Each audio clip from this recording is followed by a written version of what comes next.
Alright guys, we got some, what's that paper in here?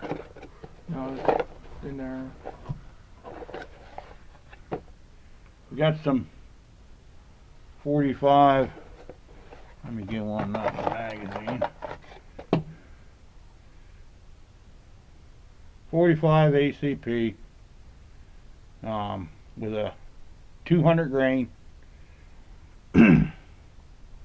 Lee mold cast lead powder coated with Eastwood, loaded with 4.8 grains of tight group from the Hydrogen Powder Company.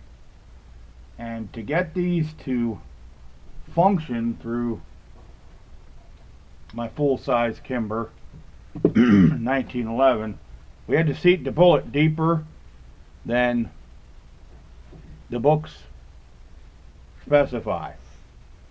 And where we ended up finding that it was right is personally where I think it should be. The end of the casing is crimped into the crimp groove, or some people would consider it a lube groove, but this bullet has a crimp groove and then a wider lube groove lower down the base. Now, where we seated them, it is deeper into the case than if you were putting in a Hornady XTP bullet 200 grainer. So we are reducing the case volume,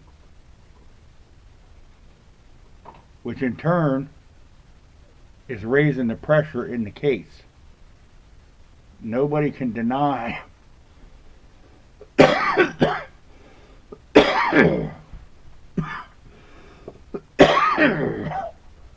that's what's happening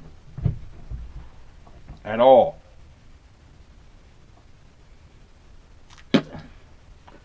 We set it to, and once again, the Piketown Patriot channel, me, is not responsible for your own safety. You got to look your own loads up. You got to do your research. Do not necessarily use any loads that I ever mention on this channel, and that it's not been tested in your firearm.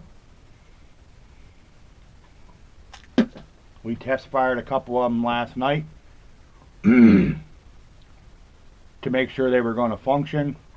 Checked them for signs of overpressurization in the primer. Everything extracted well. Nothing stuck. It fed decent. We're going to see if it feeds okay today. But we're going to shoot them. Here we got our target down there at probably 15-20 yards. About 15 yards. I just want to see how they group. Make sure they're going to run okay here through the, I only got 5 in this magazine. It's I'm running them through a old Wilson Combat 10-round magazine. So we're going to load up here and we're going to shoot here and see how they group and see if they're going to function. I don't necessarily want to give you the overall length that I set them to, but it is shorter than the book.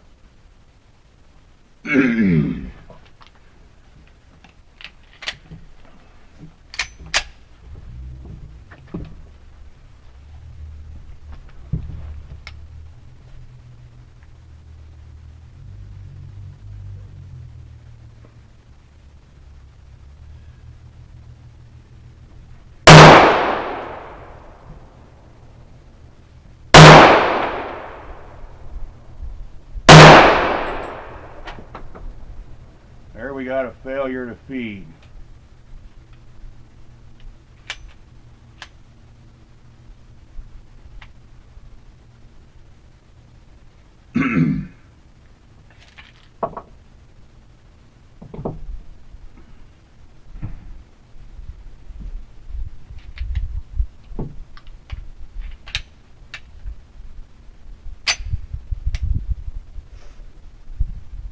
There she went up.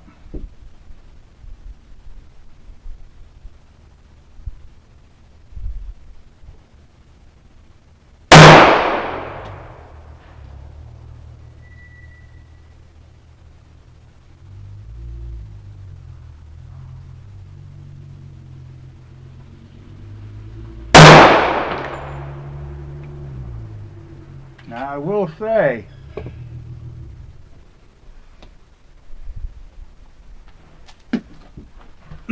firearm's empty and clear.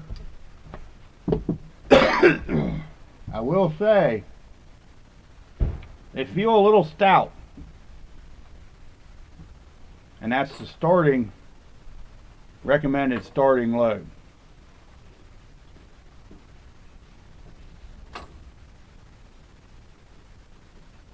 So we're going to check the target here, and then we're going to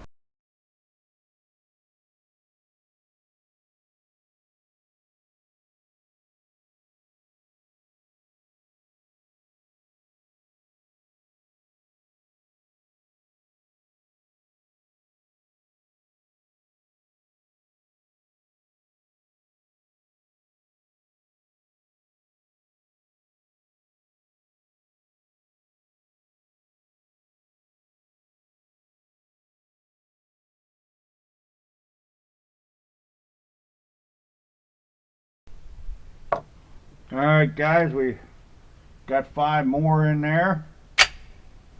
Chambering right up like it should. Put these down here on target.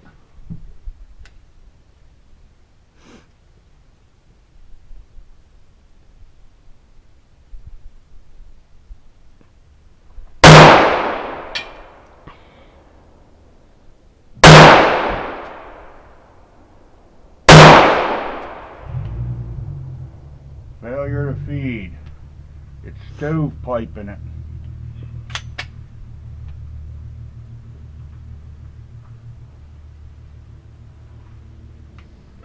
Now it fell into the chamber.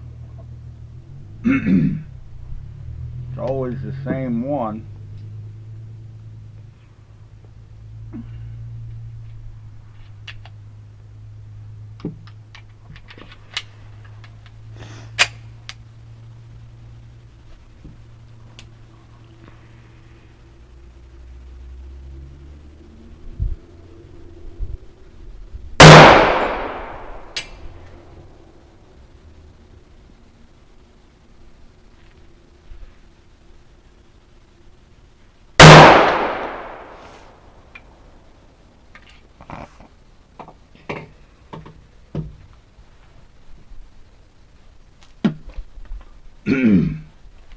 Alright guys, the target, I certainly have some that I'm yanking up there high right, but the majority of the group, I would say there's 3 flyers that I'm sure are me, and the majority of the group, now this isn't very far, it's 15 yards, is probably in the size of your fist. And a lot of them are really close, but they're stout. It's a hot round. With that less pressure in the case, because it's seating the bullet deeper, it's taking that starting charge of powder, the starting load, and making it stout. I think if we reduced that load a little bit, would soften it down into more of a target ammo. I'm going to put some more in here, and I'm going to fire not necessarily bagged up sort of the way I am, in case that's what's the slide's dragging on that bag or something, maybe, and is what's causing that failure to feed. It always seems to happen on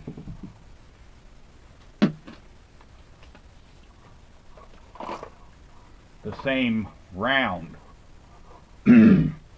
Runs 3 good and won't pick that 4th one up.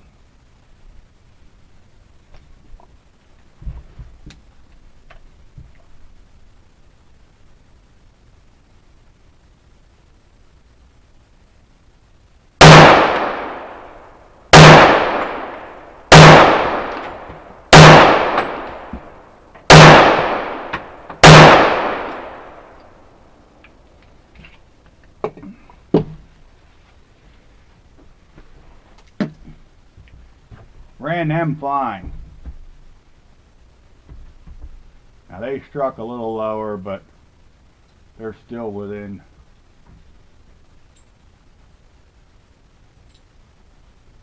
a pretty nice little group there. All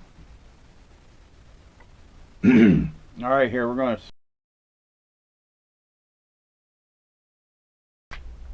Okay.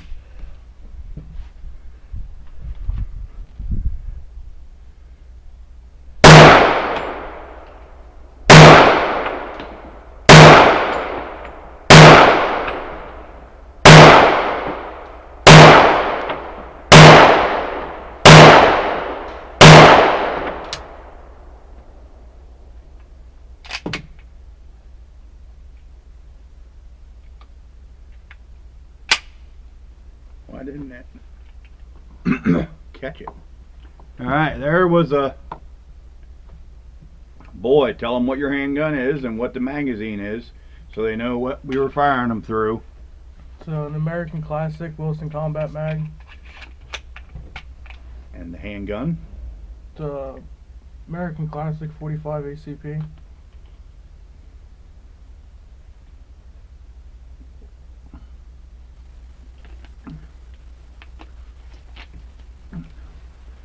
Just so you guys are wondering, I think in case you're wondering, I think a lot of his went low. He missed the paper. You didn't hit as good as the old man did. Now I'm just deviling him. Alright guys, we're going to shut you off here and get our target and bring it up here. Hey guys, here we got the target. I'm kind of ashamed of it. It's kind of all over the place there a little bit. But, and like I said, this load is hot. It's hot. So it certainly ain't a nice, calm target load. Once again, I forgot to get the frickin' chronograph and actually chrono these loads and see where they are at. I know you guys are thinking I'm probably a moron. I don't ever remember to chrono anything. And to be honest with you, I never used to do a lot of chronographing of loads. I always just played around with it until it shot great in my groundhog rifles and stuff like that, and working up loads for my deer rifle. I never really chronoed it. I shot it till it grouped great. You know, the smallest group I could, and then that's where I stopped. And it didn't really matter what the velocity was because the load shot. Where now I want to start incorporating the chronograph just for more information for myself and to be able to give you guys as to where this stuff is at. So once again, I forgot. Maybe we'll send some over the chrono here and I'll add it into the end of this video.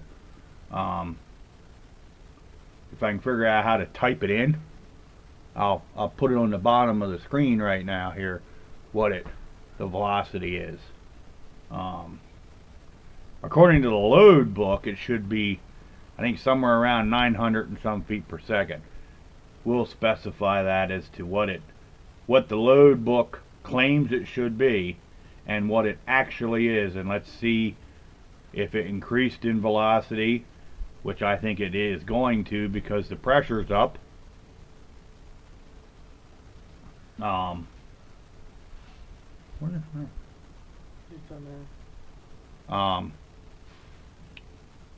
Because the bullet's seated deeper. But it does, I guess my point behind this video is all the load data that we could find, if you set that lead bullet to the depth that they claim, we can't get it to run through no 1911. And in all reality, the bullet is sticking that proud out that it won't chamber. The bullet's contacting the forcing cone or the rifling, and it won't let it chamber up. But anyhow, you know, I shot 3 groups of 5 there. This was that last group where I was shooting realistically fast without it being in the bag, just sitting on the top. I'm really ashamed of this because I can do better than this offhand without the bags. But anyhow, we got 1, 2, 3, and I believe 4 and 5, because there was that high one I mentioned, and then we had some more right in here and another one, and then like I said, I think these 3 here were definitely me pulling them over there. So I'm going to say that this is the realistic group of those rounds, and in all reality I probably pulled those up there too. And then this was the rapid fire group. Obviously I had that front sight buried a little lower than it was supposed to be in the rear sight. But one thing I will say for those, now this is a thicker cardboard, this ain't just a sheet of paper.